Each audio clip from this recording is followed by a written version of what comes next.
కృపోన్నతుడా, కనికరం గల దేవ, నీ ఘనమైన పవిత్రమైన నామానికి స్తుతులు స్తోత్రం తెలియజేయించిన తండ్రి, మరొక తరుణాన్ని అవకాశాన్ని నాకు మాకు అనుగ్రహించి తండ్రి, మీ సంకల్ప ప్రకారంగా తండ్రి మీ సన్నిధిలో మా అందరినీ సమకూర్చి మరలా మీ మాటలు వినే భాగ్యాన్ని అవకాశాన్ని మాకు అనుగ్రహించినందుకు మీ కృతజ్ఞతాస్తులు తెలియజేయించిన తండ్రి, మాటలు వింటున్న ప్రతిసారి తండ్రి మేము వినటానికో ఆహ్లాదించడానికో కాదు, కానీ విన్న మాటల్లోని ఆంతర్యాన్ని మా బ్రతుకుల్లో నెరవేర్చాలన్న సంకల్పం మీరు కలిగి ఉన్నారన్న ఆంతర్యాన్ని మేము గుర్తెరుగుటకు మా మనోనేత్రాలు వెలిగించవలసిందిగా వేడుకుంటూ, నీ పిల్లల యొక్క హృదయ ద్వారాలను తెరవండి తండ్రి. చెప్పబడుతున్న ప్రతి మాటను గ్రహించగలిగే స్థితిలో తండ్రి వారి మనోనేత్రాలు వెలిగించమని వేడుకుంటూ, అల్పుడనైనా నేను మీ పక్షాన్ని నిలబడి మాట్లాడబోతుండగా ఆత్మ సాయం చేత నన్ను బలపరిచి మీ పిల్లల హృదయాలను మీ పాదాల చెంతకు చేర్చే భాగ్యాన్ని నాకు అనుగ్రహించమని క్రీస్తునామని ప్రార్థన వేడుకుంటున్నాం మా పరమ తండ్రి, ఆమేన్. ప్రియులారా, దేవుని యొక్క మహాకృపను బట్టి మరి గత వారం జరిగినటువంటి ఒక్కరోజు లేఖనాల పరిశోధనలో ఏదేను వనంలో ఏం జరిగింది అని ఇప్పటి వరకు మన అందరికీ తెలుసు, పండు గురించే తెలుసు. కేవలం పండు తిన్నందుకు దేవుడు అంతగా రియాక్ట్ కావాల్సిన అవసరము లేదు. ఆదాముకు శిక్ష భూమి మీద ఉన్న ప్రతి మనుషుడు భరిస్తున్నాడు. అవ్వకు వేసిన శిక్ష భూమి మీద ఉన్న ప్రతి ఒక్కరు స్త్రీలు భరిస్తున్నారు కదా. పాము భరిస్తుంది. అంటే ఒక పండు తిన్నందుకు ఎందుకు అంతలా శిక్ష అంటే కారణం ఏంటి? తిన్నది పండే, దాని వచ్చిన పర్యవసనం ఏంటో తెలుసా? దేవుని పిల్లలు ఎవరండి? దైవ స్వరూపం కలిగినటువంటి ఆదాము అవ్వ ఎప్పుడైతే పాపం వచ్చిందో ఏమైపోయారు? మట్టి మనుషులు అయిపోయారు. ఏమండి? సామాన్య నరులు అయిపోయారు. ఈ సామాన్యమైన నరులు ఆ మరలా మహాలోకానికి వెళ్ళాలంటే నువ్వు నేను అనుకున్నంత ఈజీ కాదు. అందుకే ఆ అసాధ్యాన్ని సుసాధ్యం చేయడానికి యేసు వచ్చాడు. యేసు వచ్చి మన పైనున్న పాప భారాన్ని తీర్చి మనం ఎలా బ్రతికితే ఆ మహాలోకానికి వెళతామో బ్రతికి చూపించి, నేనే మార్గమును సత్యమును జీవమునని చెప్పి వెళ్ళినప్పుడు ఆయన అనుసరిస్తున్న నీవు నామకార్థంగా ఉంటే, అలా చూపించిన మార్గాన్ని నువ్వు అనుసరించకపోతే, నడవకపోతే, పాటించకపోతే ఎలా వెళ్తాం అనుకుంటున్నారు? కనుక స్పృహ కల్పించడానికి అద్భుతమైనటువంటి సారాంశం అందించడం జరిగింది. విన్నారు, మరి అనేకులు బలపడ్డారు. దాన్ని బట్టి నేను ఎంతగానో సంతోషిస్తున్నాను. పిల్లరా, ఈరోజు మీరు నేర్చుకోబోయే పాఠం ఏంటంటే, ఒక అద్భుతమైన విచిత్రమైన సందర్భము. చాలా జాగ్రత్తగా ఆలోచించాలి. అన్యాయపు సిరి అంటే ఏమిటి? ఏంటండి అన్యాయపు సిరి అంటే ఏమిటి? ముందుగా ప్రియులారా, దేవుని పిల్లలుగా ఉంటున్నటువంటి మనము పాటలలో కానివ్వండి, లేదంటే సేవకులు చెప్తున్న మాటల్లో కానివ్వండి, లేదంటే మనమే ప్రత్యక్షంగా చదువుతున్నటువంటి లేఖన భాగాలలో కానివ్వండి, ఉన్న సారాంశము మనకు అర్థం కావాలి. అంటే ఏ స్థితిలో ఉండి చదవాలి, ఏ సిద్ధపాటు కలిగి ఉండి మనం వినాలి, ఏ సిద్ధపాటు కలిగి మరి ఆ వాక్యాన్ని మనం ఆస్వాదిస్తే అది మనకు ప్రయోజనకరంగా మారుతుందో అన్న విషయాన్ని మీరు గుర్తించాలి. అర్థమవుతుందండి? చెప్పబడుతున్న మాట, చదువుతున్న మాట, మనం వింటున్న పాట, అది మనకు ప్రయోజనాన్ని చేకూర్చాలంటే మనిషి ఇక్కడ ఉండి మనసు ఎక్కడ ఉందనుకోండి, ఉపయోగం ఉందా? దేవుని వాక్యాన్ని ఎలా వినాలి? బెరయ పట్టణస్తులు ఎలా అన్నారట? విశేష ఆసక్తితో విన్నారు. ఆశ ఉండాలి, ఆ భయం ఉండాలి, ఆ ఆసక్తి ఉండాలి వాక్యం అంటే. ప్రియులారా, అప్పుడు మన హృదయాల్లో చెప్పబడుతున్న మాట నాటబడుతుంది. గనక సాధారణంగా ప్రియులారా, ఇందాక మనకు సహోదరుడు చెప్పినటువంటి మాటల్లో ఒక మాటను మీకు జ్ఞాపకం చేస్తాను. దుస్తులు కొనడానికి వెళ్ళామనుకోండి, షాపింగ్ టైంలో బట్టలు కొనడానికి షాప్కి వెళ్ళామనుకోండి, ఎలాంటి బట్టలు సెలెక్ట్ చేస్తారండి? ఏమండి? మంచిది, నచ్చాలి, బాగుండాలి. కలర్ నచ్చింది అనుకో తీసేస్తారా? క్వాలిటీ కూడా నచ్చాలి. రెండు కలర్ క్వాలిటీ రెండు నచ్చింది, కింద ఒకటి ఉంటుంది ఏంటి అది నచ్చలేదు అనుకో, తీసుకుంటావా? కలర్ నచ్చాలి, నీకు క్వాలిటీ నచ్చాలి, రేటు కూడా నీకు నచ్చినట్టు ఉండాలి, ఆడికి నచ్చినట్టు కాదు. తీసుకుంటావా? తీసుకోదు. అంటే మనం 4 రోజులు లేదంటే 10 రోజులు, ఒక 6 నెలలు ధరించుకునే ఒక వస్త్రము తీసుకునటానికి నీకు అన్నీ నచ్చితేనే తీసుకుంటున్నావు కదా, అంతేనా కదమ్మా? కూరగాయలు కొనడానికి వెళ్తారు కదమ్మా, ఎలాంటి కూరగాయలు కొంటారమ్మా మీరు? ఏమండి, పురుగులు, పుచ్చులు, పాడైపోయిన కంపు వాసన వచ్చే కూరగాయలు తీసుకుంటారమ్మా? దాన్ని చూడగానే ఎలా ఉండాలి? ఫ్రెష్గా ఉండాలి, ఆకర్షణీయంగా ఉండాలి. అప్పుడు వాటిని మీరు అంటే అమ్మ, ఒక వస్తువు మనకు నచ్చినట్టుగా ఉంటేనే తీసుకుంటాం. మనం ధరించుకునే ఒక వస్త్రము మనకు అన్ని విధాలుగా నచ్చితేనే మనం స్వీకరిస్తున్నప్పుడు, తీసుకుంటున్నప్పుడు దేవుని సన్నిధిలోనికి వస్తున్న నీవైనా నేనైనా తండ్రి అని మనం మోకరించి, నేనున్నాను తండ్రి నీ పనిలో వాడుకో అని ఒకరు సిద్ధపరుచుకుంటే దేవుడు వాడుకోడా? ఎలా ఉంటే వాడుకుంటాడు? పుచ్చిపోయిన వంకాయల్లాగా, పులిసిపోయిన వంకాయల్లా ఉంటే మనం కూరగాయలు తీసుకుంటామండి? పనికిరాని వస్త్రాలు మనం కొంటామా? కానీ మనకేమో అన్ని బెస్ట్ కావాలి. మనం వరస్ట్గా ఉన్న దేవుడు మాత్రం అలాగే ఆడుకుంటాడా? ఆడుకోడు. 1 తిమోతికి రాసిన పత్రిక 5వ అధ్యాయం 2వ అధ్యాయం 21వ వచనం చదవండి. ఆ యజమానుడి ఆలోచన ఏంటో మీకు ఈరోజు అర్థం కావాలి ప్రియులారా. ఆ యజమానుని యొక్క ఆలోచన ఏంటో అర్థం కావాలి. 2:21, 1 తిమోతి 2:21.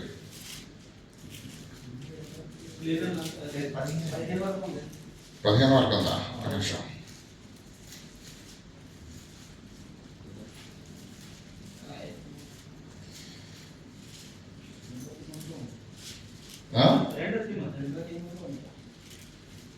చదవండి. ఎవడైనను వీటిలో చేరక తను తాను పవిత్రపరచుకునేలా వాడు పరిశుద్ధపరచబడి యజమానుడు వాడుకున్నకు అర్హమై ప్రతి సత్కార్యమునకు ఎవడైనను వీటిలో చేరక తన్ను తాను ఏం చేసుకోవాలంటే పవిత్రపరచుకోవాలి, తను తాను సిద్ధపరచుకోవాలి. అప్పుడు వాడు పరిశుద్ధపరచబడితే, సిద్ధపరచబడితే యజమానుడు వాడుకొనుటకు అర్హమైన పాత్రగా నువ్వు మారిపోవాలి. అంటే యజమానుడు ఏ ఆలోచనతో ఉన్నాడు? ఆయన వాడుకోవాలన్న ఉద్దేశంతో ఉన్నాడు దేవుని పిల్లల్ని. కానీ వాడబడే స్థితిలో నీవు ఉన్నావా? దేవుడా నేను అన్నింటికి సిద్ధంగా ఉన్నాను అని ఒక పట్టుదల, ఒక విశ్వాసము, దేవుని కొరకు నిలబడే ఆలోచన, దేనినైనా సహించగలిగే మనస్సు ఉందా? అలాంటి ఆలోచన కలిగి ఉన్నప్పుడు ఏం చేస్తున్నాడు దేవుడు? యజమానుడు వాడుకొనుటకు అర్హమైన పాత్రగా మనము మారిపోవాలి. ఎలా మారిపోతామంటే ప్రతి సత్కార్యమునకు సిద్ధపడి, ఘనత నిమిత్తమైన పాత్ర ప్రతి సత్కార్యమునకు అంటే దేవుని పని నిమిత్తము అన్ని విషయాల్లో సిద్ధపాటు కలిగి నీవుంటే నిన్ను వాడుకొనడానికి దేవుడు ఎల్లవేళలా సిద్ధంగా ఉన్నాడు. 12 ఏళ్ళ పసిబాలుడండి దావీదు గారు. గొలియాతు ఎవరు? ఆజానుబాహుడు, గజగజలాడిపోతున్న ఇశ్రాయేలు సైన్యం. అవునా? కానీ ఎవ్వరు కూడా నిలబడలేదు ఆ గొలియాతుని ఎదిరించడానికి. నిలబడ్డవాడెవరు? బాలుడు. నువ్వు నిలబడితే చాలు నాయన, గెలిపించడము నా వంతు. ఏమండి, నిజంగా గొలియాతు ఆకారాన్ని చూస్తే గుండె ఆగిపోతుంది తెలుసా? మామూలుగా ఉండదు. 10.5 అడుగులు ఎత్తంటే సామాన్యమండి. మంచి దేహ సౌష్ఠ్యము, యుద్ధ నైపుణ్యత. నిలబడేవాడు దేవునికి కావాలి, సిద్ధపరచుకునేవాడు దేవునికి కావాలి, నడుం కట్టేవాడు దేవునికి కావాలి. మనం ఒక వస్తువును తీసుకునేటప్పుడే అది అన్ని విషయాల్లో బాగుంటేనే తీసుకుంటాం. ఒక వస్తువును కొన్నా, కూరగాయలు ఏంటంటే ఒక పూట తినేసి పారేసేది. అదైనా నీకు శ్రేష్టమైనది, నీకు కావాలన్నప్పుడు మరి నీవే దేవునికి శ్రేష్టమైన యజమానుడు వాడుకునే అర్హమైన పాత్రగా నీవు నేను మలచబడకపోతే దేవుడు ఆ పనిలో వాడుతానంటాడా? కనుక మీరు ఆలోచన చేయండి ప్రియులారా, మీరు ఆలోచన చేయండి, సిద్ధపాటు కలిగి ఉండండి. గత వారం చెప్పిన పాఠంలోని ఆంతర్యము ఏదైనా వనంలో మనం పోగొట్టుకున్న పోలిక ఏంటి? ఏదైనా వనంలో పోగొట్టుకున్నది దేవుని స్వరూపం, దేవుని తత్వం. క్రీస్తునందు మరలా దాన్ని తిరిగి పొందడమే ప్రభు యొక్క చింతం, అదే క్రైస్తవ్యం. క్రీస్తు అందుకే వచ్చాడు, మనల్ని పరలోకం చేర్చడానికే భూమి మీదకి యేసు వచ్చాడు. కనుక అర్థం చేసుకోండి, దానిని అనుసరించే స్థితిలో మీరందరూ మరి మెలుగు కలిగి ఉండాలని ప్రభు పక్షాన మనవి చేస్తున్నాను. లూకా సువార్త 19వ అధ్యాయం దయచేసి తీయండి. లూకా సువార్త 19వ అధ్యాయం 16:9 నుంచి చదువుకుందాం. అన్యాయపు సిరి వలన మీకు స్నేహితులను సంపాదించుకునుడి. లూకా సువార్త 16వ అధ్యాయం 9 నుంచి చదువుతున్నారు సహోదరుడు. అన్యాయపు సిరి వలన మీకు స్నేహితులను సంపాదించుకునుడి. మీకు స్నేహితులను మీరు సంపాదించుకోండి. ఎందుకనగా, ఎందుకు అంటే దాని అవసరం ఏమున్నది అంటే, ఆ సిరి మిమ్మల్ని వదిలిపోయినప్పుడు, ఆ అన్యాయపు సిరి నువ్వేదైతే సంపాదిస్తున్నావో అది ఏదో ఒక రోజు నిన్ను విడిచిపెట్టి వెళ్ళిపోతుంది. అలా వెళ్ళిపోయినప్పుడు వారు నిత్యమైన నివాసములలో మిమ్మల్ని చేర్చుకుని నీకు ఒక ఆసరా, నీకు ఒక ఆధారం అనేది ఉండాలి. కనుక నువ్వేం చేస్తావంటే, ఈ అన్యాయపు సిరి వలన, ఈ అన్యాయపు సిరి నీ దగ్గర ఉన్నప్పుడు స్నేహితులను సంపాదించుకో. ఈ సిరి నీ యొద్ద నుంచి వెళ్ళిపోయినప్పుడు, నువ్వు దిక్కులేని వాడికి అయిపోయినప్పుడు, నీకు ఆధారం లేనప్పుడు అప్పుడు ఏం జరుగుతుంది? వారు ఎవరు? అన్యాయపు సిరి వలన నువ్వు సంపాదించుకున్న స్నేహితులు ఉన్నారు చూడు, వారు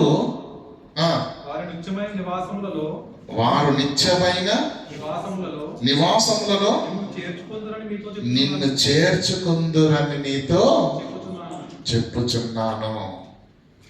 కాబట్టి యేసుక్రీస్తు ప్రభుల వారు భూమి మీదకి వచ్చి ఎన్నో ఉపమానాలు చెప్పాడండి, ఎన్నో ఉపమానాలు. ప్రతి ఉపమానం వెనకాల యేసుకున్న ఆలోచన ఒకటే, కంటికి కనిపించని పరలోక వైభవాన్ని భూమి మీద ఉన్న మనుషులకు అర్థం చేయించాలని, దాని మహిమను అర్థం చేయించాలని, ఆ లోకపు యొక్క వైభవాన్ని అర్థం చేసుకొని భూమి మీద బ్రతుకుతున్న ఈ బ్రతుకును ఆలోకం కొరకు మలచాలంటే విషయం అర్థం కావాలి. గనుక ప్రతి సందర్భము పరలోకపు వైభవాన్ని దేవుడు మనకు అర్థమయ్యేటట్టుగా, మనం చూస్తున్న వస్తువుల చేత, మనం చూస్తున్నటువంటి దైనందిన జీవితంలో మన కళ్ళకు కనిపిస్తున్న ఎన్నో వృత్తాంతాలను కళ్ళకు చూపించి కంటికి కనిపించని పరలోక వైభవాన్ని మనకు అర్థమయ్యేటట్టు చెప్పాడు. దానిలో భాగంగానే ఇక్కడ కూడా ఒక అద్భుతమైన విచిత్రమైన సందర్భాన్ని మాట్లాడుతున్నాడు. ఇక 16వ అధ్యాయం నుంచి ప్రారంభం నుంచి చదువుకుంటే అదే సందర్భాన్ని గురించి మాట్లాడుకొస్తున్నాడు. కానీ అది ఇప్పుడు మనకు అవసరం లేదు. మనకు ముఖ్యమైన పాయింట్ ఏంటి? అన్యాయపు సిరి వలన స్నేహితులను సంపాదించుకోండి. అప్పుడు ఈ అన్యాయపు సిరి మీ యొద్ద నుంచి వెళ్ళిపోయినప్పుడు నీవు ఏ స్నేహితులనైతే సంపాదించుకుంటున్నావో ఆ స్నేహితులు ఏం చేస్తారు? నిత్యమైన నివాసములోనికి మిమ్మల్ని చేర్చుకుంటారు. ఏమంటే ప్రియుల రాయబడిన ఈ లేఖన భాగము యేసుక్రీస్తు నోట నుంచి వచ్చిన ఈ లేఖన భాగాన్ని మనం ఆలోచిద్దాం. దీని గురించి ప్రియులారా కోకొల్లలుగా వివిధమైన బోధన చేశారు. ఎవరికి ఏది ఇష్టం వస్తే అది మాట్లాడేశారండి. ఎవరికి ఏది ఇష్టం వస్తే అలా రాసేశారు, అలా మాట్లాడేశారు. కానీ దేవుని వాక్యాన్ని భిన్నంగా లేఖనాన్ని అపార్థం చేసేటట్టుగా ఏ భావం ఉన్నా అది మనం పరిగణలోనికి తీసుకునడానికి వీలు లేదు. ఎవరు ఏం చెప్పినా అది లేఖనాలను అనుసరించినదైతేనే మనము స్వీకరించాలి. లేఖనాలకు విరుద్ధంగా ఉంటే దాన్ని మనం స్వీకరించవలసిన అవసరత లేదు. కనుక ఆలోచన చేద్దాం. అన్యాయపు సిరి వలన స్నేహితులను మీరు సంపాదించుకోండి. ఇంతకీ అన్యాయపు సిరి అంటే ఏంటి? కొన్ని సిరి అంటే ఏంటి చెప్పండి? సంపాదన కదా. అది డబ్బు కావచ్చు, ఆస్తి కావచ్చు, బంగారం కావచ్చు, ఏదైనా సరే సిరి కదా. ఈ సిరి ఎలా వస్తుంది? దానికి ఒక మార్గం ఉంది కదండి. సిరి ఎలా వస్తుంది? మనకు కష్టం వలన వస్తుంది. అవునా? కష్టము వలన వచ్చేదాన్ని కష్టార్జితం అంటారు. మరి అన్యాయపు సిరి అంటే ఏంటి? ఇప్పుడు కష్టపడితే కూడా సిరి వస్తుంది, కష్టపడితే కూడా ధనం వస్తుంది కదా. కష్టపడి సంపాదించుకుంటున్నాం కదా. మరి అన్యాయపు సిరి అంటే ఏంటి? మళ్ళీ అంటే కష్టపడి సంపాదించుకున్న సొమ్ము కాదది. ఎలా? వక్ర మార్గంలో. ఎలా? ఉద్యోగం చేస్తున్నాడు ప్రభుత్వ ఉద్యోగి. ప్రభుత్వ ఉద్యోగి యొక్క పనేంటి? గవర్నమెంట్ నుంచి ఇస్తున్నటువంటి శాలరీని తీసుకొని తన ఉద్యోగ సమయాన్ని, ధర్మాన్ని ప్రజల కొరకు వినియోగించాలి. అవునా కదా? ఆ ఉద్యోగి దగ్గరికి ఒక సగటు సామాన్యుడు, ఒక రైతు వచ్చి అయ్యా నా బాధ ఇది అని వెల్లడించుకుంటే అప్పుడు ఏమంటున్నాడు తెలుసా? ఆ ఉద్యోగి ఏం పేరండి? దాని పేరు లంచం. ఇదేంటిది కదా. ఆయన ఉద్యోగానికి ప్రభుత్వం ఇస్తున్నదేమో ఆయన కష్టార్జితం, దాని గురించి నేను మాట్లాడట్లేదు. అన్యాయంగా, అక్రమంగా దోచుకోవడం కదండి. ఈ పని చేయాలంటే ఇదిగో నాకు 10,000 మీరు ముట్ట చెప్తే అప్పుడు ఈ పని ముందడికి వెళ్తుంది. అదేంటండి? నేను టైంకే అప్లై చేశాను కదా, నేను టైంకే అడిగాను కదా, మీరు ఉద్యోగస్తులే కదా, మీకు గవర్నమెంట్ జాబ్ వేతనం ఇస్తుంది కదా, మీరు ఈ పని చెయ్యాలి కదా, మీ బాధ్యత అన్నారు అనుకోండి. ఏమంటాడు తెలుసా అండి? ఏమండి? పెండింగ్ లో పడిపోతుంది. దానికి 1,00,000 కారణాలు ఉంటాయి. ఎవరిని అడుగుతాం? కనుక ఉద్యోగం, ప్రభుత్వ ఉద్యోగం చేస్తున్నా, ఒకవైపు ప్రభుత్వం నుండి వేతనం తీసుకుంటున్నా, అది చాలా తన్నట్టుగా ప్రజల పైన పడి వారి అవసరాలను, వారి అక్కరలను ఆసరా చేసుకుని ప్రియులారా ప్రజలను పిండి వారి దగ్గర నుంచి వసూలు చేసుకుంటారు లంచం అనే పేరుతోటి. అందరూ అలా ఉన్నారని నేను అనట్లేదు, కొంతమంది అయితే అలా చేస్తున్నారు. కనుక దీనిని ఏమంటాం మనం? అన్యాయపు సిరి. ఇంకా ఏమండి, ఒక్కసారి ఇంట్లో తాతలు కానీ ముత్తాతలు కానీ ఉంటే ఒక్కసారి అడగండి. ఎవరైనా బయటికి వెళ్ళామనుకోండి, వాళ్ళు ఏమంటారు? ఇది పొలం మందేనా అంటాడు. ఇది మందేనా? మరి ఏమైంది ఇప్పుడు అంటే? అప్పుడేదో ఏమండి షావుకారి దగ్గరికి వెళ్ళాను, 100 రూపాయలు కావాలని, ఆరోగ్యం బాగాలేదనంటే ఏదో సంతకాలు ఇట్టించేసుకున్నాడు, నేను ఇలా ఏలుముద్ర వేస్తాను, అయిపోయింది, పొలం అంటే వెళ్ళిపోయింది. మోసం చేసి కూడా సంపాదించుకున్న వారు కోట్లలో ఉన్నారు ఈరోజు. అమాయకులను చేసి తను ఇచ్చిన 4 రూపాయలకు విలువకు బదులుగా మరి అనేక విలువ చేసిన భూములను కేవలం ఒక వేలుముద్రతోటి లాగేసుకున్న వాళ్ళు ఉన్నారు లేదా? అంటే ఈ విధమైన సంపాదనను మనం ఏమంటాం? అన్యాయపు సంపాదన. ఏమండి, ఒక మాట అనకూడదు కానీ ఈరోజు గౌరవ వృత్తిలో ఉన్నటువంటి ఒక ప్రాముఖ్యమైనటువంటి వ్యక్తి సమాజంలో డాక్టర్. క్రైస్తవుడు కానీ, హిందువు కానీ, ముస్లిం కానీ, ఏ మతస్థుడైనా చేతులెత్తి మొక్కేది ఒక్క డాక్టర్కి మాత్రమే. కారణం, మనుషుడు ప్రాణము కొరకు ఏదైనా చేస్తాడు. ప్రాణాపాయ స్థితిలో తన భార్య కానీ, తన పిల్లలు కానీ, తన వారు అనుకున్న వారికి ఎవరైనా ఆపద వచ్చిందంటే ఏమండి చేతులెత్తి మొక్కి, అయ్యా ఏ విధం చేతనైనను ఇదన్నీ మీరు బాగు చేయండి, నయం చేయండి అని చేతులెత్తి మొక్కుతాడు.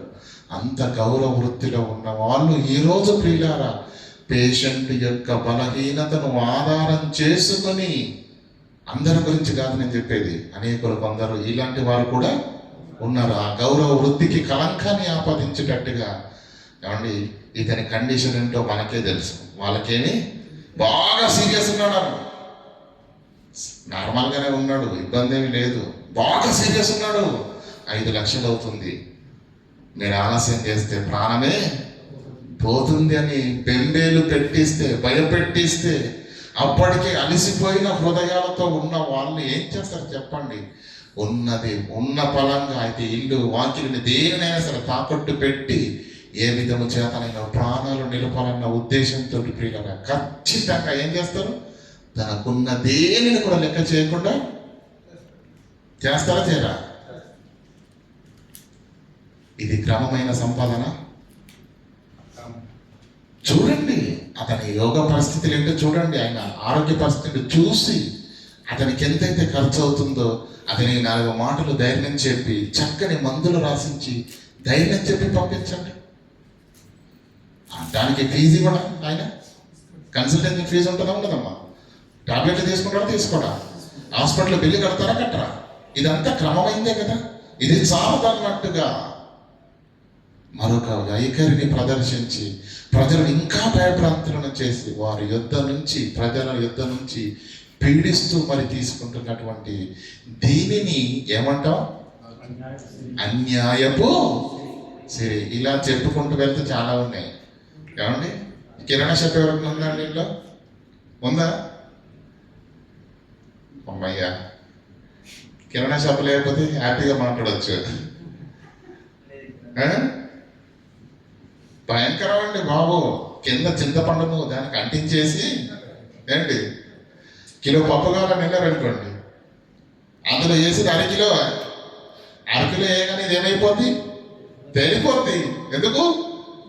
కింద ఉంది చింతపండు. మోసం అండి. అన్యాయపు సిరి ఈ విధంగా సంపాదించుకుంటున్న మానవ సమాజానికి యేసు చెప్పిన మాట, అన్యాయపు సిరి వలన నువ్వు స్నేహితులను సంపాదించుకో. మనకు తెలిసిన అన్యాయపు సిరి ఇప్పటి వరకు మనం చూసాం. ఏది అయితే లంచము, లేదంటే వైద్యుల విషయంలో కావచ్చు, ఇంకొకటి కిరాణా షాపు కావచ్చు, లేదంటే పేదలకు చదువురాని వాళ్లకు ఏదో 4 రూపాయలు ఇచ్చేసి ఏదో ముద్ర వేయించుకుని వారి ఇల్లు ఆస్తి రాయించుకున్నటువంటి మోసకరమైనటువంటి స్థితులు ఈరోజు మనం ఎన్నో చూస్తున్నాం. ఇది 100 రూపాయలే నేను కొన్నప్పుడు. ఫర్ ఎగ్జాంపుల్ చెప్తున్నాను, స్నేహితుడు, ప్రాణ స్నేహితుడు అంటాం. మళ్ళీ అన్న ఇది బాగుంది నాకు ఇది కాదంటే, తమ్ముడు ఇది 200లకు తీసుకున్నానంటే ఎంత మోసం. అంతేనే కదా? అన్నది చాలా బాగుంది, నాకు నచ్చింది, నాకు కావాలన్నాడు. నేను ఏమంటున్నాను? అలాగైతే తమ్ముడు ఇది 200లకు తీసుకున్నాను అంతేనా? గనక నువ్వు మరింత అడుగుతున్నావు కాబట్టి ఇంకో 20 రూపాయలు తగ్గించేసి ఏంటి ఇది ఏంటిది న్యాయం? ఇలా లోకంని చూసుకుంటూ వెళ్తే పిల్లల ప్రజలు తను బ్రతకడానికి, తను తను కూడా పెట్టడానికి, తను బ్రతకడానికి అనుక్షణము ప్రతి మనిషిని ఎదుటి వాడిని దోస్తున్నాడు, మోసం చేస్తున్నాడు. ఏమండి ఇలా చేస్తూ సంపాదిస్తున్న సంపాదననే సమాజం ఏమంటుంది? అన్యాయపు సిరి. కానీ దేవుని భాష్యం వేరు, మానవ భాష్యము వేరు. దేవుడు దేన్ని అన్యాయపు సిరి అంటున్నాడు. నువ్వు అన్యాయపు సిరి అని దేన్ని అంటావో నీకు చెప్పాను అంతే. మనుషులు అనే అన్యాయపు సిరి గురించి చెప్పాను నేను. దేవుడు దేనిని అన్యాయపు సిరి అంటున్నాడు అది ముందు తెలియాలి మనకు. మన ఆలోచన దేవుడి ఆలోచన ఒకటి కాదు. మనం అనుకున్నది దేవుడు అనుకోడు. ఎందుకు ఏమన్నాడు? యెషయా గ్రంథంలో 55:8 ఏమన్నా రాయబడింది? నా తలంపుల కంటే మీ తలంపులు నా తలంపులు మీ తలంపుల వంటివి కావు, మీ త్రోవలు నా త్రోవల వంటివి. వాటికి వీటికి డిఫరెన్స్ ఏంటి? వ్యత్యాసం ఏంటంటే ఏమంటున్నాడు? భూమికి ఆకాశములకు ఎంత వ్యత్యాసం ఉన్నదో మీ ఆలోచనలకు, మీ త్రోవలకు, మీ పనులకు, నా త్రోవలకు, నా ఆలోచనలకు, నా పనులకు అంత వ్యత్యాసము ఉన్నది. కనుక మన ఆలోచనలో పుట్టిన తాత్పర్యాన్ని బట్టి మనం వాక్యాన్ని పరిశీలన చేయలేము. అన్యాయపు సిరి అంటే ఏంటో మీకు అర్థమైంది. సిరి అంటే ధనమని, కష్టార్జితం వలన సంపాదించుకున్నదని.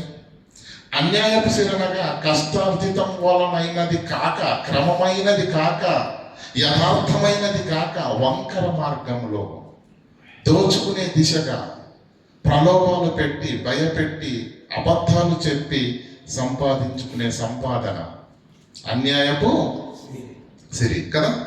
అయితే దేవుడు దేన్ని అన్యాయపు స్థిరి అంటున్నాడో ఇది మనకు అర్థం కావాలి. దేవుడు దేనిని అన్యాయపు సిరి అంటున్నాడో మనకు అర్థం కావాలి. అర్థమవుతుందా లేదా?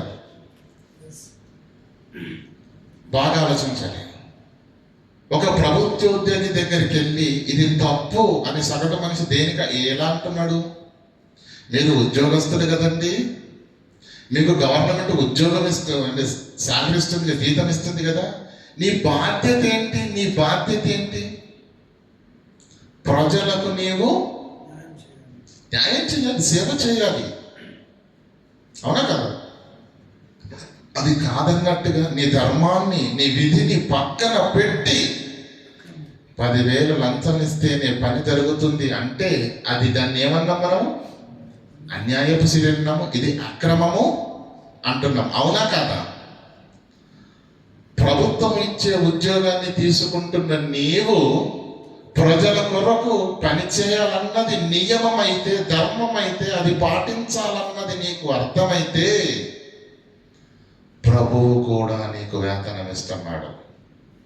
అవునా కాదా? ఏ వేతనం? తన రెక్కల కష్టము వలన మలచబడినటువంటి ఈ ప్రకృతిని నీకు ఇచ్చాడు. నువ్వు అనుభవిస్తున్నావా లేదా? నువ్వు నడుస్తున్న నేల ఎవరిది? నువ్వు పీలుస్తున్న గాలి ఎవరిది? నువ్వు తింటున్న ఆహారం ఎవరిది? ఆకాశం నుండి వర్షం ఎవరు కురిపిస్తున్నారు? భూమిని ఎవరు పండిస్తున్నారు? సముద్రాలను ఎవరు వేడెక్కిస్తున్నారు? ప్రకృతి ధర్మాన్ని తప్పిపోకుండా ప్రకృతిలో ఉన్న నీ కడుపు నిండటానికి, నీ ఆకలి తీరటానికి, భూమి మీద నీ మనుగడ సాగటానికి ప్రకృతి వెనకాల ఉండి అహోరాత్రులు కష్టపడి నిన్ను సాకుతున్నది ఎవరు? దేవుడు. ప్రకృతి నీకు ఇచ్చాడు. నంబర్ 1 దేహాన్ని నీకు ఇచ్చాడు. నంబర్ 2 ఆయుష్ నీకు ఇచ్చాడు. నంబర్ 3 ఆయుష్లో ఆరోగ్యాన్ని కూడా నీకు ఇచ్చాడు. ఆరోగ్యంలో భార్య, ఆరోగ్యంలో పిల్లలు, ఆరోగ్యంలో కుటుంబము, ఆరోగ్యంలో ప్రేమలు, ఆరోగ్యంలో సంతోషము, ఆరోగ్యంలో ఆనందం. నీ హృదయాన్ని సంతోషము చేత ఉల్లసింపచేసిన కన్న తండ్రి నీకు తక్కువ చేసిందేంటో చెప్పు. ప్రభుత్వ ఉద్యోగం తీసుకుంటున్న వాడు ప్రజలకు సేవ చేసి తీరాలి, లేదంటే అది తప్పు అని గొంతెత్తి ప్రశ్నిస్తున్న మనిషి ప్రభువు వలన కూడా సమస్తాన్ని ఉచితంగా ధారాళంగా అనునిత్యము పొందుకుంటున్న నీవు ఆ ప్రభువు కొరకు నువ్వు నిలబడకపోతే, ఆ ప్రభువు పని చెయ్యకపోతే, ఆ ప్రభువు నీకు అప్పగించిన బాధ్యతను సంపూర్ణంగా నెరవేర్చకపోతే నిన్నేమనాలి చెప్పు? అర్థమవుతుందా లేదా? ప్రభుత్వ ఉద్యోగం తీసుకుంటున్నవాడు ప్రజలకు పని చేసి తీరాలి, ఒప్పుకుందాం. దేవుడు నీకు వీటన్నిటిని ఎందుకు ఇచ్చాడు? ఎందుకు ఇచ్చాడండి చెప్తారా? ఎఫెసీలకు రాసిన పత్రిక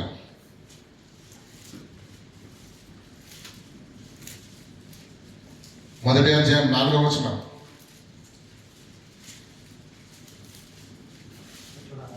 ఎట్లనగా దేవుడు వీటన్నింటిని ప్రతి మనిషికి ఉచితంగా ధారాళంగా ఎందుకు ఇస్తున్నాడో ఈ సమాజానికి అర్థం కావాలి. తనకు ఒక ఆలోచన ఉంది, తనకు ఒక సంకల్పం ఉంది. ఆ చిత్తాన్ని భూమి మీద నువ్వు నెరవేర్చడానికి ఈ లోకానికి పంపిస్తున్నాడు అనే సంకల్పం దేవుని హృదయంలో ఉన్న ఆలోచన చెప్తున్నాడు. చూడండి అట్లా. ఎట్లనగా తన ప్రియుని యందు తాను ఉచితముగా డబ్బులేం లేదు, ఉచితంగా మనకు అనుగ్రహించిన తన కృపా మహిమకు కీర్తి కలుగున్నట్లుగా తన చిత్త ప్రకారమైన దయా సంకల్పము చొప్పున యేసుక్రీస్తు ద్వారా పాపములో పడిపోయి దేవుని కుమారులు నరమాత్రులైపోయి పాపములో మరణ వశంలోనికి వెళ్ళిపోయిన వారిని విడిచిపెడితే అయిపోతుంది కదండి. విడిచిపెట్టలే. మీరు మనమంతా తన కొరకు కావాలని యేసుక్రీస్తు ద్వారా మరణ వశంలోనికి వెళ్ళిపోయిన మరలా మీరంతా దేవుని కుమారులు ఎలా అయ్యారు? క్రీస్తు యేసు ద్వారా ఆయన రక్తము వలన మీరు ఇప్పుడు దేవునికి సమీపస్తులై ఆయన కుమారులయ్యారు కదా. యేసుక్రీస్తు నందు, యేసుక్రీస్తు ద్వారా తనకు కుమారులుగా స్వీకరించటానికి, దైవ కుమారులుగా మరలా యాక్సెప్ట్ చేయటానికి మనలను ముందుగా మనము ఎవరి కోసం అంటండి? మీరు నాకు కావాలి అని దేవుడు ముందుగా నిర్ణయం తీసుకున్నాడంట. మనము ఎవరి కోసం అంటండి? ఎవరు ఎన్నుకున్నారండి మనల్ని? ఎవరు ముద్దనుతున్నారు? ఎవరు కావాలనుకుంటున్నారు? ఎవరు పరితపిస్తున్నారు? మనలను తన కోసం నిర్ణయించుకున్నాడట. మీరు నా కొరకే, ఓకేనా? మీరు నా కొరకు నిర్ణయించుకున్న మీ కొరకే ఇదంతా అని దేవుడు తన ప్రేమను ఉచితంగా మనకు అందిస్తే దాన్ని తిని అనుభవిస్తున్నామే తప్ప ఆయన చిత్తం ఏంటో ఎరగకుండానే బ్రతుకుతున్నాం. నిర్ణయించుకొని జగత్తు పునాది వేయబడక మునుపే ఎలా ఉండాలంటండి? పరిశుద్ధులుగా, నిర్దోషులుగా. మీరంతా నాకు కావాలి, మీరు నా పిల్లలుగా బ్రతకాలి, కానీ పాపం ఉండకూడదు, పరిశుద్ధతను కలిగి ఉండాలి. ఇది దేవుని ఆలోచన. ఆ ఆలోచనను ఆదాము అవ్వలు తిన్న ఒక్క పండుతోటి ఆయన కోట్ల సంవత్సరాల కష్టం, ఆయన యొక్క ఆలోచనను సర్వనాశనం చేశారు. అందుకే మరలా పోగొట్టుకున్న పరిశుద్ధతను, దేవుని పోలికను మరలా మనందరికీ కలిగించడానికి యేసు భూమి మీదకి వచ్చి మన పైన పాప భారాన్ని తీసి ఎలా బ్రతికితే దేవుని పిల్లలమవుతామో చూపించి వెళ్ళాడు. అవునా?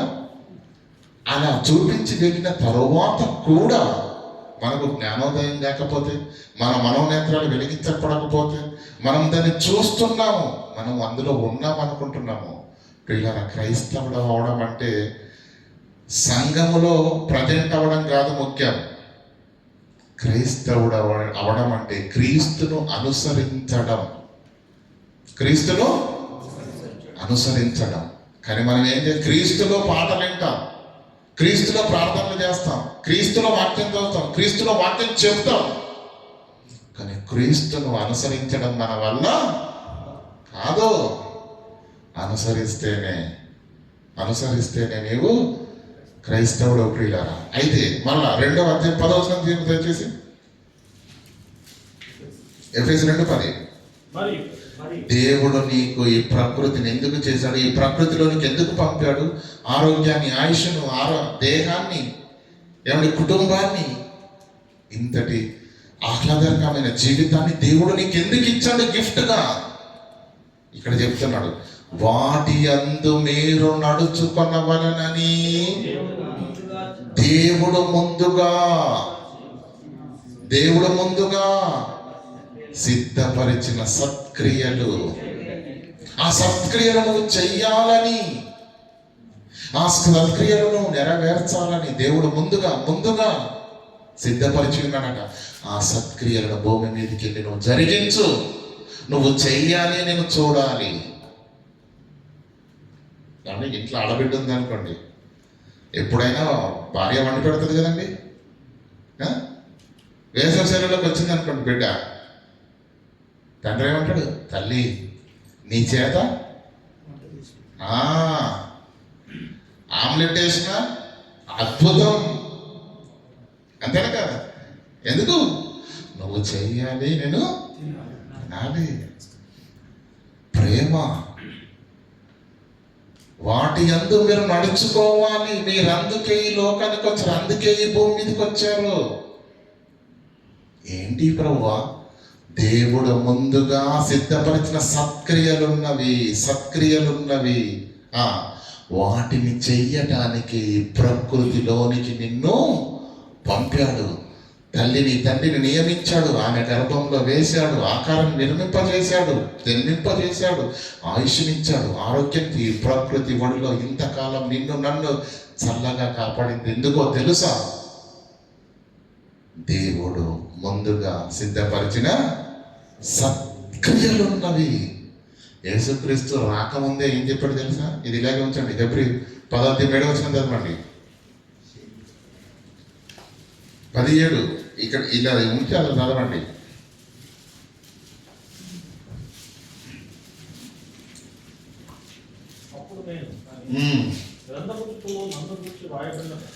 గ్రంథపు చుట్టలో ఏం రాసుకున్నాడు దేవుడు? అంటే ఏం చేసినట్ట? యేసుని గురించి గ్రంథపు చుట్టల్లో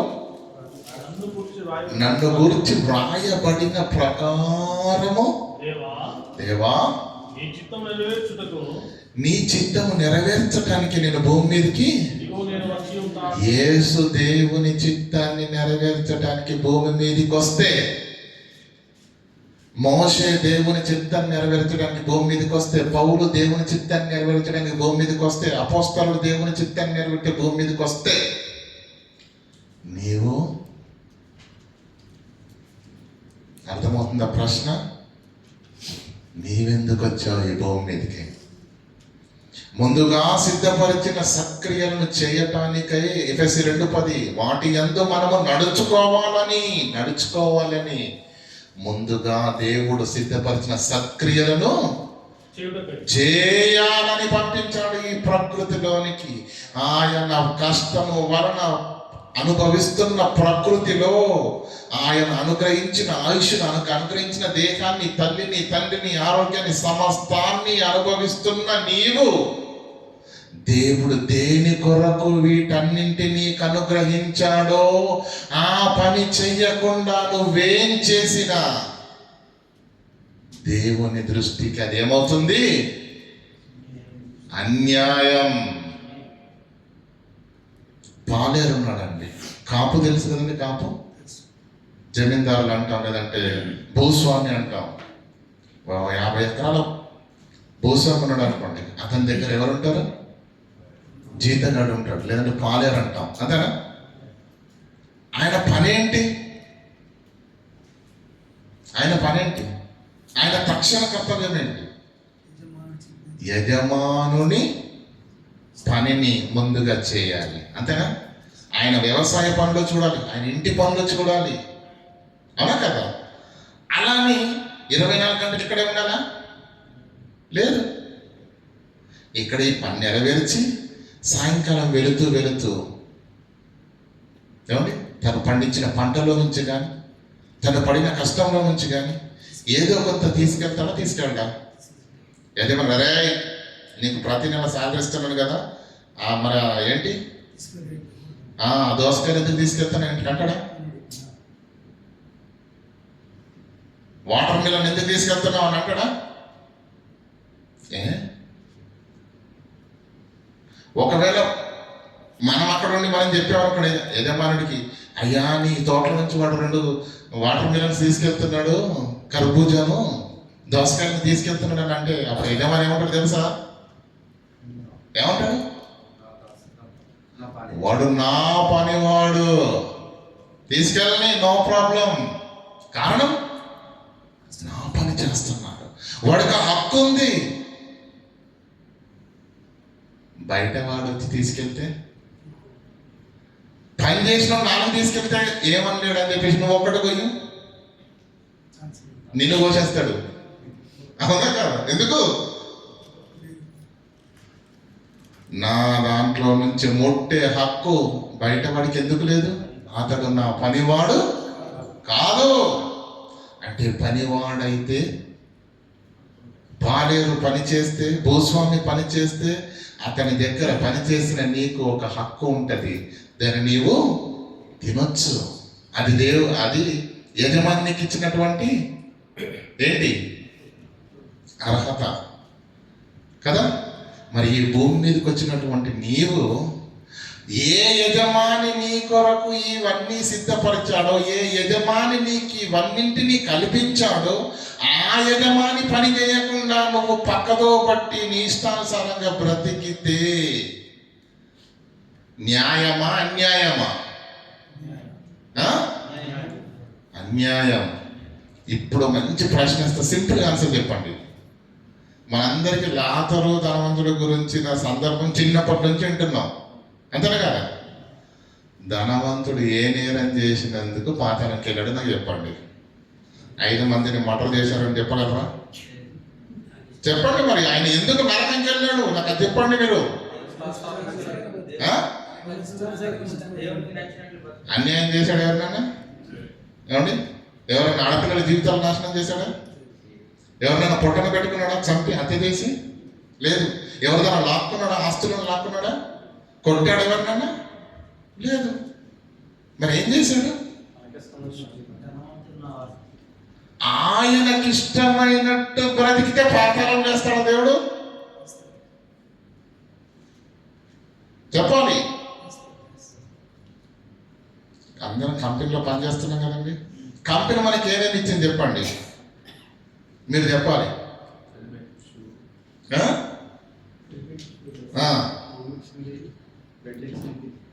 కంపెనీ మనకి ఏమేమి ఇచ్చిందండి? హెల్మెట్ ఇచ్చింది, షూ ఇచ్చింది, వేసుకోవడానికి బట్టలు ఇచ్చింది, పడుకోవడానికి రూమ్ ఇచ్చింది, ఏసీ ఇచ్చింది, వండుకోవడానికి గ్యాస్ ఇచ్చింది, శరీరం ఇచ్చిందా చెప్పండి? ఆయుష్ ఇచ్చిందా? కదా. భూమి మీద ఒక కంపెనీ తాత్కాలిక కొన్ని కొన్ని కొన్ని నీకు సదుపాయాలు కల్పించేసరికి ఎంత సేవ చేస్తున్నారండి బాబు. బ్రదర్ చెప్తాడు రమణ గారు, ఏంటి 5 గంటలకు వెళ్ళి రాత్రి 11 గంటలకు డ్యూటీ, పొద్దున 5 గంటలకు బయలుదేరి పెందలకాడ సాయంకాలం ఎప్పుడండి 10-11 గంటల. ఎంత అన్యాయం అండి కదా.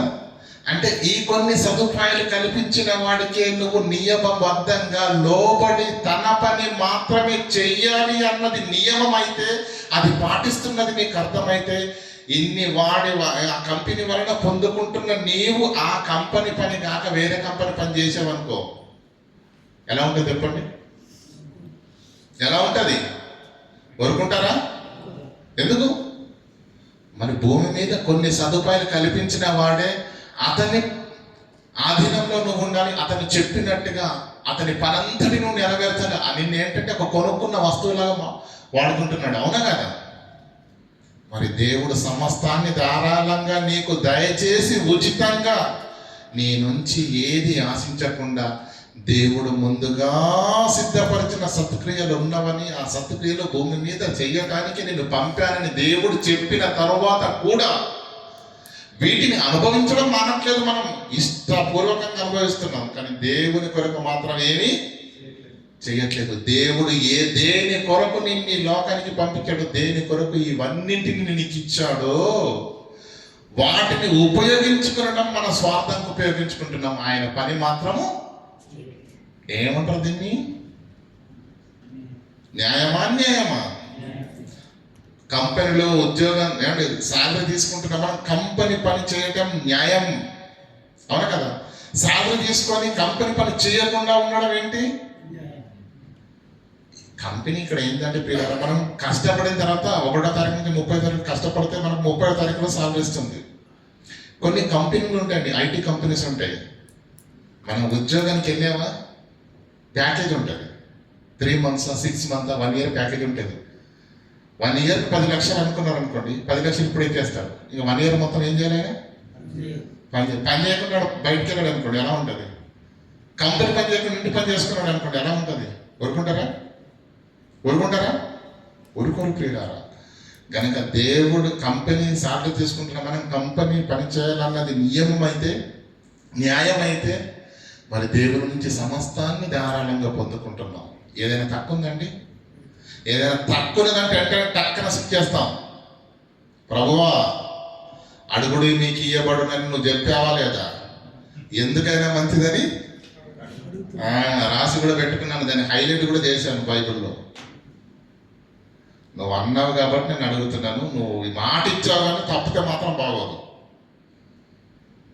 ఇవ్వాలంటే అడగక ముందు ఇచ్చిన దేవుడు ఇప్పటికీ కూడా అన్ని అనుగ్రహిస్తున్నప్పటికి కూడా మనం ఏం చేస్తామంటే ప్రభుత్వాలను గడగడలాడించిన వైఖరిని చూసి నేర్చుకున్నారేమో. నిజం ప్రియులారా, మనకు కావలసిన దాని కొరకు అమ్మో ఎంతైనా చేస్తాం. దేవునికి కావాల్సిన దాని కొరకు చేస్తావా? లేదు ప్రభా, ఇప్పుడు ఇంట్రెస్ట్ లేదు, మనకి ఇది కావాలి, చేస్తాం, దేనికైనా చేస్తాం ప్రియులారా. కనుక ధనవంతుడు చేసిన నేరం ఏంటి? తన ఇష్టానుసారంగా జీవిస్తేనే పాతాళానికి వేశాడంటే, ఒకవేళ ఆ ధనవంతుడు ప్రశ్నిస్తే, ప్రభువా నేను ఎవరిని అన్యాయం చేయలేదు, ఎవరిని చంపలేదు, ఎవరిని దోచుకోలేదు, నాకెందుకు ప్రభా ఈ పాతాల శిక్ష అంటే, అప్పుడు దేవుడిచ్చే సమాధానం అంటే తెలుసా? ఈ ప్రకృతిని కష్టపడి చేసింది నేను, పంచభూతాల మధ్యకు నేను పంపింది నేను, నీకు తల్లిని తండ్రిని నియమించి నేను ఆ స్త్రీ గర్భంలో ప్రవేశపెట్టి ఆ గర్భంలో నీకు ఆకారాన్ని నిర్మించి నీకు ఆయుష్ని నిర్మించి ఈ భూమి మీద బ్రతికినంత కాలం నిన్ను ఈ ప్రకృతి ఒడిలో చల్లగా కాపాడేది ఎందుకో తెలుసా? నా పని చెయ్యాలని ముందుగా నీకు సత్క్రియలను నిర్ణయించాను. ముందుగా ఏం చదవండి అన్నమాట. మరియు వాటి యందు మనం నడుచుకునే వాళ్ళని దేవుడు ముందుగా సిద్ధపరిచిన సత్క్రియలు చేయుటకై మనము క్రీస్తు యేసునందు. ఎందుకు క్రీస్తులోనికి వచ్చాము? ఎందుకు క్రైస్తవంలో అయ్యాము? లోకంలో ఉన్న మనల్ని దేవుడు ఎందుకు పిలిచాడు? ఆయన ఏ పని చేశాడో అదే పని మనము చేయవలసిన వారమై ఉంటున్నప్పుడు ఆ పని చేయకుండా నువ్వేం చేసినా అది అన్యాయమే అవుతుంది. అది ఏం చేసినా అన్యాయం అవుతుంది. అంటే దేవుని కొరకు మనము బ్రతకకుండా మన కొరకు మనం బ్రతకడమే అన్యాయం. అలా సంపాదించిందేం సిరి? అన్యాయపు సిరి. ఆ అన్యాయపు సిరి వలన నువ్వేం చెయ్యి? స్నేహితులను సంపాదించుకునము. మీకు ఇప్పుడు అర్థమయ్యేటట్టు క్లియర్గా చెప్తాను. దేవునిలోకి రాకముందు మనం చేసిందంతా చెప్పాలి అన్యాయపు సిరి. కూడేశాం కదండి, 4 రాళ్ళు వెనకేసుకున్నాం కదా. అయితే దేవుడు చెప్తున్నాడు, ఆ అన్యాయపు సిరి వలన స్నేహితులను. యవనస్తుడు కంగారు పడిపోయి వచ్చేసాడు యేసుక్రీస్తు దగ్గరికి, పరిగెత్తుకుంటూ వచ్చాడు, ప్రభువా నిత్య జీవం పొందడానికి నేను. అక్కడ చెప్పింది ఏ డైలాగు మీకు అర్థం కాలేదు అంతే. ఏమన్నాడు? నువ్వు సంపాదించిందంతా అన్యాయపు సిరే. ఎందుకంటే దేవుని కొరకు దేవుని వలన ఈ భూమి మీద పుట్టి ప్రకృతిలోని సారాన్ని సమస్తాన్ని అనుభవించిన నీవు దేవుని కొరకు బ్రతకవలసి ఉండగా కూడబెట్టుకున్నావు. అది అన్యాయపు సిరి. అయితే నువ్వేం చేయాలి తెలుసు? పరలోకానికి రావాలంటే నీ ఆస్తిని అమ్మి బీదలకిచ్చి నన్ను వెంబడించు. అన్యాయపు సిరి వలన పంచు, స్నేహితులను సంపాదించుకో, అప్పుడు నువ్వు నిత్యమైన రాజ్యంలోనికి వస్తావు. అక్కడ కొట్టింది ఇదే డైలాగ్, మనకు అర్థం కాలేదు అంతే. అన్యాయపు సిరిని వలన స్నేహితులను సంపాదించుకోవడం అంటే ఏంటి కదా? అన్యాయపు సిరి అంటే ఏంటి? దేవునిలోకి రాకముందు, దేవుడు ఎరగకముందు, దేవుని కొరకు బ్రతకవలసిన మనము కేవలం సంపాదన కొరకే, దేవుని కేవలం 4 రాళ్ళు వెనకేయడం వరకే ప్రియుల కష్టపడ్డాము, పరుగులెత్తాము, ఏదో చేసాము, కూడా పెట్టాము. కానీ దేవుడు అంటున్నాడు, నాయన నిన్ను ఈ ధనం సంపాదించడానికి పంపలేదు బిడ్డ లోకానికి. కడుపు నింపుకో, తప్పులేదు. ఎందుకంటే నువ్వు 3 పూటలు తినాలి, నీ కుటుంబానికి 3 పూటలు పెట్టాలి. అందులో తప్పులేదు, అందులో తప్పులేదు. ఏమండి, పాలేరు గురించి చెప్పాను కదా, భూస్వామి గురించి చెప్పాను కదా. ఉదయం నుంచి సాయంకాలం కష్టపడ్డా లేదా? మరి వెళ్తూ తీసుకెళ్తున్నాడా లేదా? తన గర్భాన పుట్టిన పిల్లలకు, కట్టుకున్న భార్యకు కడుపు నింపడానికి తను సంపాదించిన దాంట్లో తను కష్టపడి పండించిన పంటల నుంచి తీసుకెళ్తున్నాడా లేదా? యజమానుడు చూస్తే ఏమన్నాడు? ఏమన్నాడు? ఎందుకు? నా పని చేసి తీసుకెళ్తే తప్పు లేదు, అది అన్యాయం కాదు. ఎప్పుడు అన్యాయం అవుతున్నది? యజమానుని పని చెయ్యకుండా తినడము తప్పవుతుంది కదా. కనుక ఇక్కడ ధనవంతుడు చేసినటువంటి అన్యాయం ఏంటో తెలుసా? దేవుని కొరకు బ్రతకవలసిన ఆ మనిషి తన కొరకు తానే బ్రతికాడు. కనుక దేవుడు అంటున్నాడు, రే నిన్ను పంపించింది నేను. ఏమండి, నిన్ను పంపించింది నేను, నిన్ను కాపాడింది నేను, నీకు ఆశనిచ్చింది ఇన్ని ఇచ్చిన నన్ను మర్చిపోయి, నా పనిని మర్చిపోయి నీ ఇష్టానుసారంగా బ్రతికావు. కనుక నేను నీ పాతాలన్నీ గుండానికి వచ్చావు. అంటే తన కొరకు తను బ్రతకడం కూడా అన్యాయమేనా? చెప్పండి వాక్య ప్రకారంగా. ఎందుకు? మనము దేవుని వారము, దేవుని వలన వచ్చిన వారం, దేవుని వలన బ్రతుకుతున్న వారం కదా. కనుక దేవునిది దేవునికి ఇవ్వాలి, కైసరిది కైసరికి ఇవ్వాలి. ప్రభుత్వం పన్ను కట్టకపోతే ఊరుకుంటారండి? వచ్చి ఇంటికి లాక్ చేస్తాడు. కానీ ప్రభు ఇంటికి లాక్ చేస్తాడా? మన నోటికి లాక్ చేస్తాడా? ఆరోగ్యాన్ని లాక్ చేస్తాడా? చేయడు. ఎందుకు?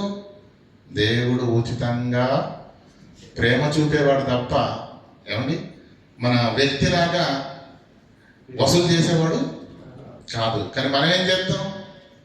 ప్రభుత్వం అంటే మనకు భయం ఉంటుంది తప్ప ప్రభు అంటే భయం ఎందుకు?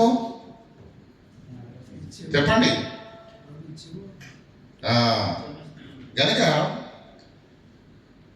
ఆయన వలన సమస్తాన్ని పొందుకుంటున్నాం. మనం ఆయన పని చేయవలసిన వారం అయ్యాను. ఆయన పని చేయకుండా మన కొరకే సంపాదించుకుంటున్నారు. చూడు, దీన్ని ఏమన్నారు దేవుడు? అన్యాయపు సిరి. ఈ అన్యాయపు సిరి వాక్యం తెలియనంత వరకు, దేవుడు తెలియనంత వరకు ఏదో కష్టపడ్డాం, ఏదో పోగేసుకున్నాం. అయితే ఇప్పుడు నువ్వేం చేయాలో తెలుసా? ఆ ధనవంతుడికి ఏం చెప్పాడు? నీ ఆస్తిని అమ్మే బీదలకు ఏమో. ఇప్పుడు ఏం చెప్తున్నాడు మనకు? అన్యాయపు సిరి వలన నువ్వేం సంపాదించుకో? స్నేహితులను సంపాదించుకో. ఇప్పుడు మీకు అర్థమయ్యేటట్టు చెప్తానండి. మనందరికీ ఇటీవల జరిగినటువంటి ఒక భయంకరమైనటువంటి ఇన్సిడెంట్ మనకు తెలుసు. మన ఆత్మీయ సహోదరులు ప్రవీణ్ పగడాల గారు. ప్రియాన ఆయన బ్రతుకున్నప్పుడు, ఆయన అంటే అంతమందికి తెలియదు. ఆయన బ్రతుకున్నప్పుడు చేసిన సువార్త కంటే ఆయన చనిపోయి కూడా సువార్తనే. ఈరోజు ప్రవీణ్ పగడాలంటే తెలియనోడు తెలుగు రాష్ట్రాలలో లేడు. కొందరు దేవుడు ముఖ్యంగా తెలుగు వాళ్లకు అది ప్రపంచవ్యాప్తంగా ఈరోజు విస్తరిస్తుంది. కొందరిని దేవుడు కాపాడి మహిమపరచబడతాడు. కొందరి విషయంలో దేవుడు ఆ మరణం ద్వారానే మహిమపరచబడతాడు. ఆయన బ్రతికున్నప్పుడు ఎంత సేవ చేశాడు. ఆయన చనిపోయిన ఈ మరణ వార్తనే ప్రపంచాన్ని ఈరోజు ఏరేస్తుంది. ప్రియులారా, మీకు ఇక్కడ నేను చెప్పాలనుకున్న విషయం ఏంటంటే, ప్రియులారా, అన్యాయపు సిరి వలన స్నేహితులను సంపాదించుకోమన్నాడు కదా దేవుడు. ఎలా? ఈ ఆత్మీయ సహోదరుడి గురించి మీరు ఆలోచించినట్లయితే ప్రియులారా, నేను పర్సనల్గా ఎప్పుడు ఆ సహోదరుని కలవలేదు, కనీసం ఫోన్లో కూడా. కానీ ఈరోజు అన్న అంటే ఎంత అభిమానం, ఎంత ప్రేమ ఉందో అది నేను చెప్పలేను. ఎలా? ఎంతో మంది అనాథ పిల్లలను ఇంట్లో పెట్టుకొని ఏమండి బంధువు 2 రోజులు ఎక్కువ ఉంటేనే ఎలా ఉంటుందమ్మా? మన రక్త సంబంధులైనా ఇంటి ఆడపడచైనా కానీ ఓరు నాయన ఎప్పుడు వెళ్ళిపోతారు అన్నట్టుంటది. అవునా కాదమ్మా? కదా. కానీ తన గర్భాన పుట్టని పిల్లలను కూడా పెంచి పోషించి చదువు చెప్పించి ప్రియులారి అక్షర జ్ఞానం నేర్పుతూ వారిని తన పిల్లలతో పాటుగా సాకుతున్నాడంటే ఎవరు చేస్తారు చెప్పండి? ఇలా ఆ వారికి డబ్బు ఎక్కడ వస్తుంది? తను సంపాదించిన డబ్బు ఏదైతే ఉందో అది అన్యాయపు సిరైన కానీ అర్థము దేవుని తెలుసుకోక ముందు కదా. ఈ ధనంతో ఏం చేస్తున్నాడు? తన ఊరు కాని ఊరిలోకి వెళ్తున్నాడు, తన ప్రజలు కాని ప్రజల మధ్యకి వెళ్తున్నాడు, అక్కడ మీటింగ్ పెడుతున్నాడు, వాక్యాన్ని చెబుతున్నాడు, సువార్తను ప్రకటిస్తున్నాడు. తద్వారా అనేకులు క్రీస్తులోనికి వస్తున్నారు. ఆయనకు మనకి ఏ రక్త సంబంధం లేకపోయినా ఈరోజు ప్రవీణ్ పగడాలంటే తెలుగు రాష్ట్రాలే కాదు ప్రపంచంలో అనేకులు ముక్త కంఠంతో ఆత్మీయ సహోదరుడు అని ఎందుకు చెప్పగలుగుతున్నారు? తన అన్యాయపు సిరి వలన ఏం చేశాడు? ఆయన లంచం తీసుకోవడానికి కాదు దాని అర్థం. మళ్ళీ అన్యాయపు సిరి అంటే దేవుడు తెలియక ముందు దేవునికి దూరంగా దేవుని పనిలో లేనప్పుడు సంపాదించిన సంపాదన అన్యాయపు సిరి. ఆ సిరిని ఏదైతే ఉన్నదో దాన్ని ఏం చేస్తున్నాడు? పేదల కోసం, కార్యక్రమాల కోసం ప్రియులారా ఏమండి అనేక మందిని ప్రియులారా మరి ఈరోజు జనజీవన స్రవంతిలో కలుపుతున్నాడు. ఎంతో మంది రోడ్ల పైన పడి బ్రతుకుతూ మూలుగుతున్న వారిని తీసుకొని వెళ్ళి వారి గాయాలు కడిగి వారికి ట్రీట్మెంట్ చేయించి వారిని నెమ్మదిగా మనుషులుగా మార్చి దేవుని తన పిల్లలతో పాటుగా పెంచడం అంటే పిల్లరా అది సామాన్యమైన విషయం కాదు. అలా సామాన్యమైన విషయం కాదని మనం వింటున్నాం కదా. ఆయన ఈరోజు ప్రపంచాదరణ ఎలా కలిగింది? తెలుగు రాష్ట్రాల్లో తెలియని ఆత్మీయ బంధువులు వీళ్ళంతా ఎక్కడి నుంచి వచ్చారు? అన్యాయపు సిరి వలన. ఆయన ఏం సంపాదించుకున్నాడు? స్నేహితులను సంపాదించుకున్నాడు. నువ్వు స్నేహితుడు కాదా? ఈరోజు ప్రవీణ్ పగడాల నేను స్నేహితుడి కాదా? మనం అందరం అవునా కాదా? ఆయన డబ్బు ఆయన దగ్గరనే పెట్టుకుంటే, ఆయన కష్టం ఆయన దగ్గరనే పెట్టుకుంటే నేను ఇంకొకరికొకరు కష్టపడను, ప్రయాణించను, ప్రయాసపడను.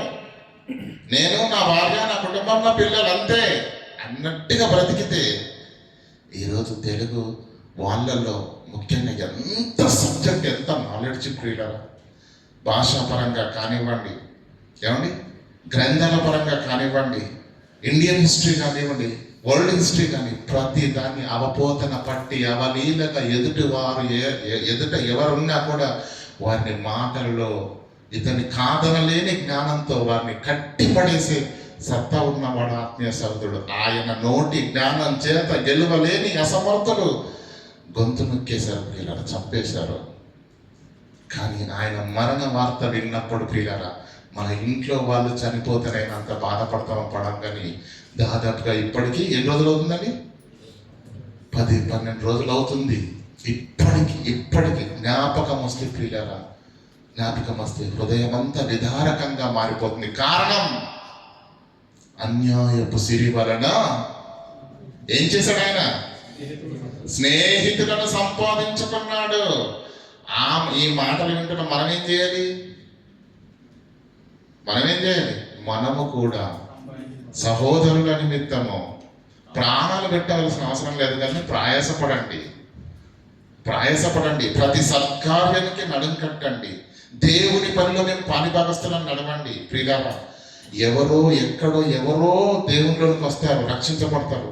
ప్రత్యక్షంగా వారెవరో మనకు తెలియకపోయినా అతను రక్షింపబడినటువంటి ఆ పవిత్ర కార్యంలో ఒకవేళ నీవు నీ రూపాయి ఉన్నా, నీ ఆలోచన ఉన్నా, నీ నడిపింపు ఉన్నా, కనీసం నువ్వు క్యాంప్ విజిట్కి వెళ్ళి నువ్వు తీసుకొచ్చిన దేవుడు నీకు రావాల్సిన ఫలాన్ని దేవుడు నీకు ఇస్తాడు. కనుక పరిచర్య చేయడంలో ఆత్మల రక్షణ కొరకు కార్యక్రమాలు జరగాలి. అవి ఊరికే మాటలతో జరిగేవి కావు. కనుక అన్యాయపు సిరి దేవునికి దూరంగా, దేవుడు తెలియక ముందు నీ దగ్గర నా దగ్గర ఉన్నది ఏదైతే ఉందో అది అన్యాయపు సిరి. అయితే మీరేం చేస్తారంటే అన్యాయపు సిరి వలన మీరు స్నేహితులను సంపాదించుకోండి. అక్కడ ఒక మాట ఉంది, ఈ అన్యాయపు సిరి మీ యొద్ద నుంచి వెళ్ళిపోయినప్పుడు ఏమన్నాడు? వారు నిత్యమైన నివాసం ఎవరు? ఆ స్నేహితులు నిత్యమైన. నివాసములలో మిమ్మల్ని చేర్చుకుంటారు. మనము పరలోకానికి వెళ్ళేది ఎలా అవుతామండి? మనల్ని చేర్చుకునేది ఎవరు?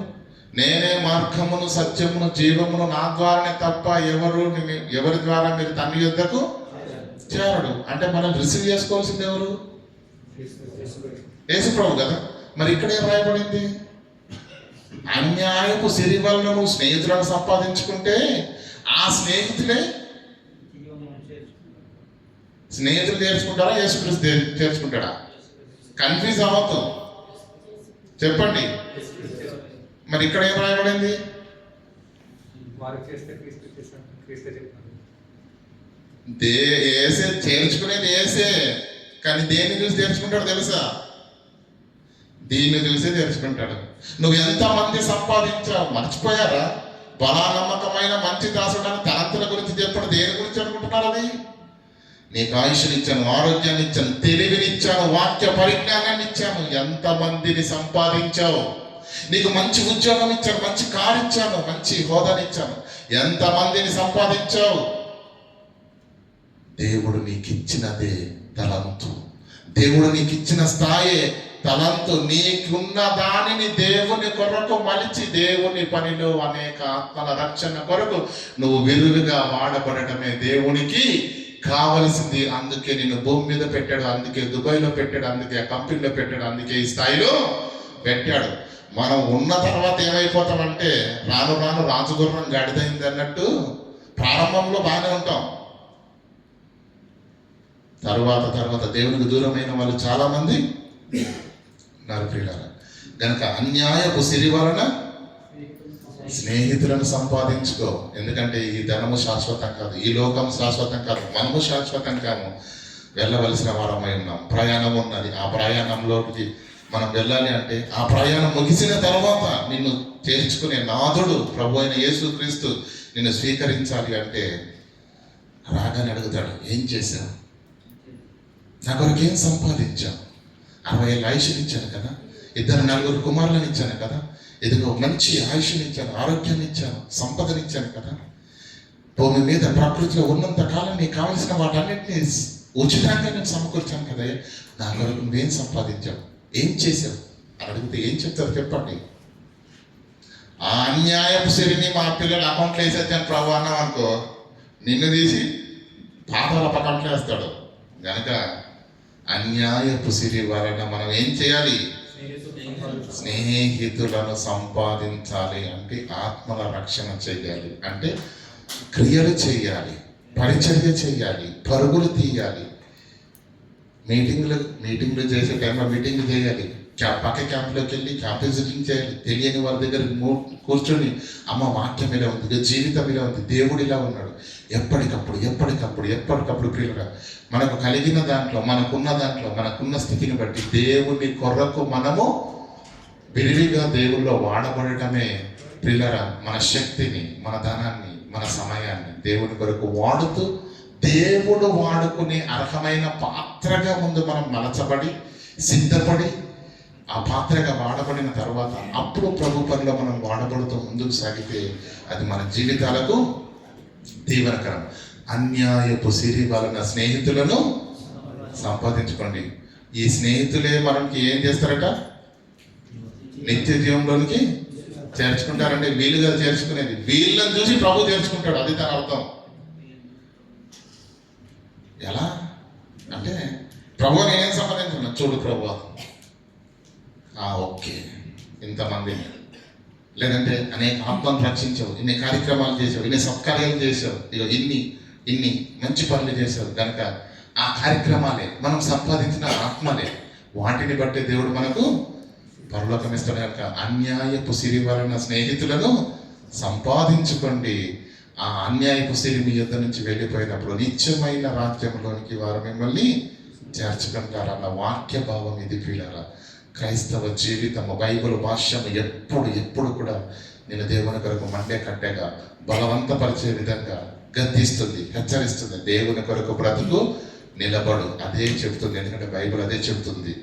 కనుక వినండి, వాక్యాన్ని విడిచిపెట్టే వారుగా కాకుండా విన్న వాక్యంలోని ఆంతర్యాన్ని గ్రహించి ఎప్పటికప్పుడు మన బ్రతుకులను మార్చుకుని దేవునికి మరీ సమీపంగా మన ఆత్మీయ జీవితాలు అన్ని విషయాల్లో లోపంగా ఉన్న వాటిని సరిదిద్దుకుని మీరు అన్ని విషయాల్లో వెలుకోగలిగి ముందుకు సాగాలని ప్రభు పక్షాన్ని మీకు మనవి చేస్తూ ఈ నా మాటలు ముగిస్తున్నాను. ప్రార్థన చేసుకుందాం.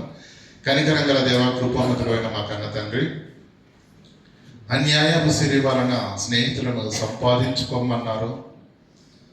ఆ అన్యాయపు సిరి మా యుద్ధ నుంచి వెళ్ళిపోయినప్పుడు వారు నిత్యమైన నివాసంలోకి మమ్మల్ని చేర్చుకుంటారన్న లేఖన భాగంలోని ఆంతర్యం, క్రైస్తవ జీవిత పరమార్థం సూటిగా స్పష్టంగా మాకు వినిపించి నేర్పించినందుకు మీ పాదాలకు వందనాలు తండ్రి. విన్న మాటలు విడిచిపెట్టి వారంగా కాకుండా విన్న మాటలోని ఆంతర్యాన్ని గ్రహించి మా బ్రతుకుల్లో మీకు ఇష్టం కానీ అవిధేయమైన ప్రతిదాన్ని విడిచిపెట్టి యజమానుడు వాడుకునే అర్హమైన పాత్రగా తండ్రి మేము సిద్ధపడి మీ చేతుల్లో ఈ పరిశుద్ధ పరిచర్లో తండ్రి పాత్రలుగా వాడబడినట్లుగా మమ్మల్ని మేము సరి చేసుకున్నట్టుకు సిద్ధపడటకు మా అందరి హృదయాలను తండ్రి తెరిచి లోతుగా ఈ మాటలు నాటినందుకు కృతజ్ఞతాస్తులు తెలియజేస్తూ క్రీస్తు నామని ప్రార్థన వేడుకుంటున్నాము పరమ తండ్రి. ఆమేన్.